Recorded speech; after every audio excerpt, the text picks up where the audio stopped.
237টি আসনে বিএনপির সম্ভাব্য প্রার্থী তালিকা ঘোষণার পরপরই প্রার্থীদের সমর্থকরা দেশের বিভিন্ন জেলায় আনন্দ মিছিল করেছেন। এছাড়াও মনোনয়নকে কেন্দ্র করে সংঘর্ষ হয়েছে কয়েকটি এলাকায়। প্রতিনিধিদের পাঠানো তথ্য ছবিতে আরও জানাচ্ছেন মাহিমা হোসেন। বিএনপি চেয়ারপারসন বেগম খালেদা জিয়াকে দিনাজপুরের সদর ৩ আসনে প্রার্থী হিসেবে ঘোষণা দেওয়ার পর আনন্দের জোয়ার বইছে সেখানে।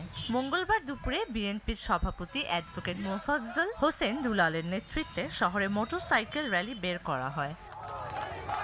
গাজীপুর ২ আসনে মনোনয়ন পাওয়া মহানগর বিএনপির সাধারণ সম্পাদক এম মঞ্জুরুল করিম রনি দুপুরে তার প্রয়াত পিতা সাবেক মেয়র অধ্যাপক এম এ মান্নানের কবর জিয়ারত করেন।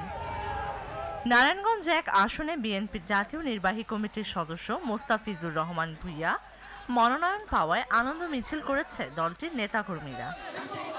দলীয় মনোনয়ন নিশ্চিত হওয়ার পর দুপুর থেকে আনুষ্ঠানিক প্রচারণায় নেমেছেন সিলেট ২ আসনের বিএনপি প্রার্থী তাহসিনা রুশদীর লুনা। তিনি নিখোঁজ বিএনপি নেতা এম ইলিয়াস আলীর স্ত্রী। এদিকে মেহেরপুর ২ আসনে বিএনপির মনোনয়নকে কেন্দ্র করে সংঘর্ষের জেরে আহত হয়েছেন কয়েকজন।